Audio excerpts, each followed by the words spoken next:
Assalamualaikum warahmatullahi wabarakatuh. Perkenalkan saya Helsikira Salwa dari kelas AA1. Di sini saya akan menjelaskan materi tentang pengantar manajemen.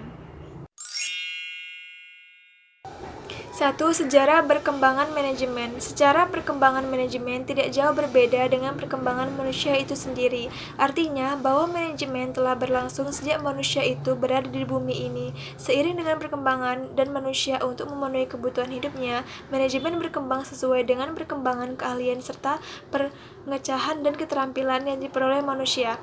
Pengetahuan serta teknologi atau iptek tumbuh dan berkembang. Pertumbuhan itu sekaligus juga mengembangkan keterampilan manajemen umat manusia. 2. Pendekatan hubungan manusiawi. Perkembangan berikutnya dalam manajemen dimulai sejak 1930 dan menjadi populer pada tahun 1950-an, yaitu manajemen yang banyak memberikan perhatian terhadap hubungan kemanusiaan kepada para karyawan. Pandangan ini muncul sebagai akibat dari kelemahan-kelemahan pada manajemen yang berorientasi tugas atau klasik, yang kemudian menimbulkan banyak kritik perbedaan. 3. Sistem pendekatan manajemen. Manajemen dapat dilihat sebagai suatu sistem terbuka yang berinteraksi dengan lingkungannya dalam proses mengubah masukan atau masukan sumber daya keluaran atau keluaran produk atau barang dan jasa.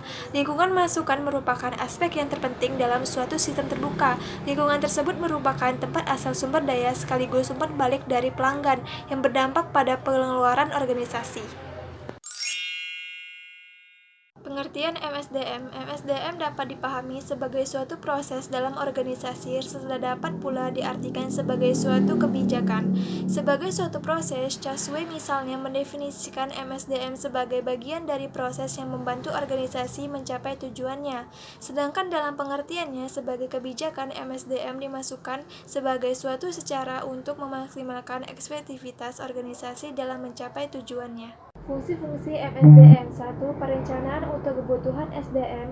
2. Staffing sesuai dengan kebutuhan organisasi. 3. Penilaian kinerja. 4. Perbaikan kualitas pekerja dan lingkungan kerja. 5. Pencapaian efektivitas hubungan kerja.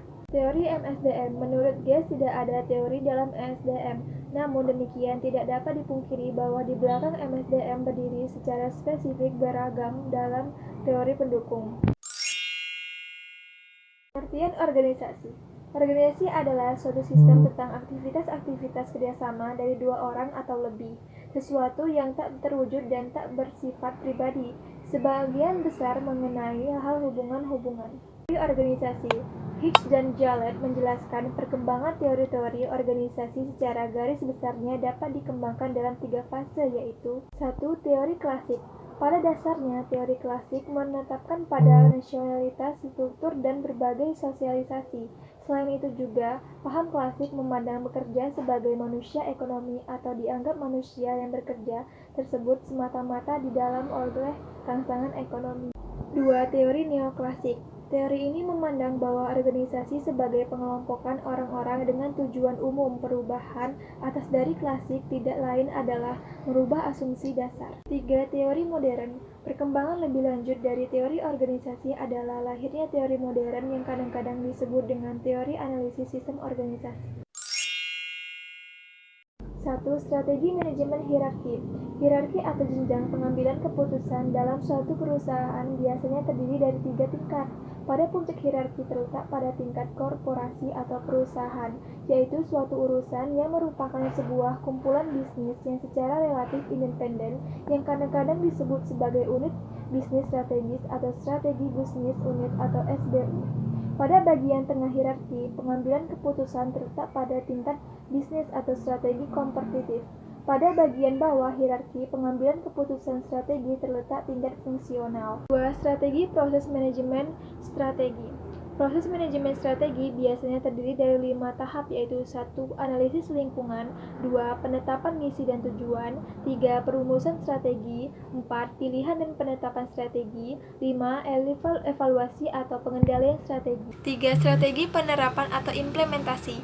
Implementasi strategi adalah sebuah tindakan pengelolaan bermacam-macam sumber daya organisasi dan manajemen yang mengarahkan dan mengendalikan pemanfaatan sumber daya perusahaan atau keuangan, manusia, peralatan, dan lain-lain. Implementasi sesuai yang berhasil secara tergantung pada keahlian dan kemampuan serta keterampilan manajer. Sekian dari saya ucapkan wassalamualaikum warahmatullahi wabarakatuh.